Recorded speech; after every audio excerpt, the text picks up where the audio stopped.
मुख्यमंत्री मोहन माझी इस्तीफा दाबी कला नवरंगपुर जिला बीजेडी। नवरंगपुर जिला तेंतुलीखुंटी थाना अंचल में जो अभावन घटना घटी जाइछि ताकु नहीं नवरंगपुर बीजेडी दल तरफ एक सांबादिक सम्मेलन कर अति दारुणदायक घटना घटुथिबारु समस्ते मर्माहत होई दोषी विरोध में दृढ़ कार्यानुष्ठान ग्रहण करने को प्रशासन को दावी करिसेंति। प्रदीप माझी सभापतित्व में आज सांबादिक सम्मेलन अनुष्ठित होता। दल तरफ यह घटना को दृढ़ निंदा करने सह जी दोष कर उचित दंड देवाकू दावी कर नारी सुरक्षा रे बीजेपी सरकार दे पारुनाहांती नारी को सुरक्षा तेणु सरकार को गृह विभाग मंत्री निजे मुख्यमंत्री मोहन चरण माझी अच्छा तेणु नवरंगपुर जिला बीजेडी तरफ इस्तीफा दाबी कर 4 ରୁ 5 दिन भितर जदि पुलिस प्रशासन दोषी को न धरे तेबे नवरंगपुर जिला बीजेडी तरफ बंद पालन कर दलीय तरफ चेतावनी दी। नवरंगपुर जिले में डबल इंजन सरकार का मंत्री अच्छा पीड़िता परिवार को जाई सांत्वना दे पारना। आज सांबादिक सम्मेलन में बीजेडी नेतृवृंद और कर्मी मैंने उपस्थित रही। नवरंगपुर जिले में तेंदुलीखुंटी ब्लॉक जो जबली भाव में गोटे छोट झीर जबली दुष्कर्म होती हत्या होती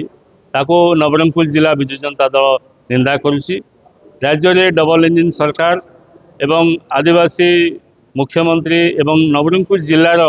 जे मंत्री आदिवासी विभाग में रही बेले जड़े आदिवासी झील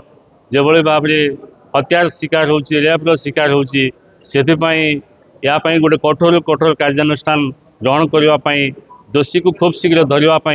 विजु जनता दल तरफ आम दाबी करुँ। जदि दाबी पूरण न हुए निश्चित भाव में आगामी दिन में नवरंगपुर जिला व्यापी धारणा दिहब और नवरंगपुर जिले में बंद डाकरा दिहब। एसपी उपस्थित रहा कथा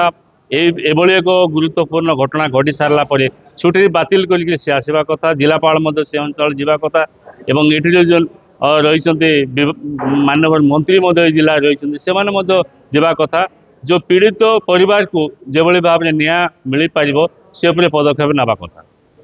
विजु जनता दल नवरंगपुर जिला आज दाबी करुच्ची खूब शीघ्र दोषी को गिरफ करा जाई दंड विधान करा जाओ एवं विशेषकर पोस्टमार्टम रिपोर्ट जो थे कि सविशेष तथ्य थाए से झील सहित कौ भाया अत्याचार करा जाई दुष्कर्म करा जाई सार्वजनिक करंतु एवं तत्संगे संगे पश्चिम बंग में जोपरी भाव में नुआ आईन अणागला बिल अणागला जे भी दुष्कर्म कर हत्या कर फांसी दंड दिज्व विधानसभा भारतीय जनता पार्टी सरकार तुरंत से बिल आणंतु एवं आमे एवं मोहन माझी सरकार जे कि 100 दिन सरकार कहीकि डिमडिमा पिटुंट राजरास्ता से नारी को सुरक्षा देवाई संपूर्ण रूपे फेल मारी रेमुणा कुत्रा नवरंगपुर एभली विभिन्न स्थान में महिला मान प्रति अत्याचार होची दुष्कर्म होची एवं समान हत्या करा जाउची से नारी सुरक्षा प्रति नारी को सुरक्षा देवाई संपूर्ण रूपे फेल मारी एणुक से तुरंत मुख्यमंत्री पद इस्तीफा दी लड़े सब जारी रही जो माने जेते बेले दायित्व रे थांती वर्तमान भारतीय जनता पार्टी सरकार ओडिशा रे दायित्व अच्छी लोकों को सुरक्षा देवा तांकर गुरु दायित्व किंतु से संपूर्ण रूपे फेल मारी एणुक आम इस्तीफा दाबी कर आज 4टा समय आम समस्त नेतृवृंद आम आलोचना करूँ एवं किपरि भाव में आंदोलन को आगू बढ़ा पीड़िता परिवार केमती न्याय पाइबे से आम आंदोलन रूपरेख तैयारी कर आपण मान जणे। नवरंगपुर टुकुना खुरा रिपोर्टर्स टुडे।